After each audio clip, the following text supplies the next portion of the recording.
आपण कोणाला निवडून देतोय तो आपलं वीज पाणी इतर रस्ते ड्रेनेज हे सगळं करणार आहे की नाही आपल्याला पारखून घ्यायला नको मग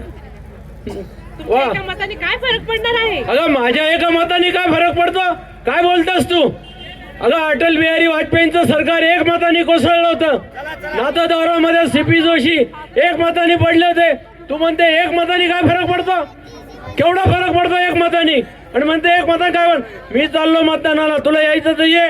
मी निघालो चला चला आपण जाऊया चला चला बाबा आपण जाऊया मतदान करूया ये शुभम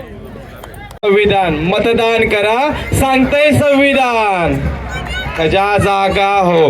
लोकशाहीचा धागा हो मतदार राजा जागा हो लोकशाहीचा धागा हो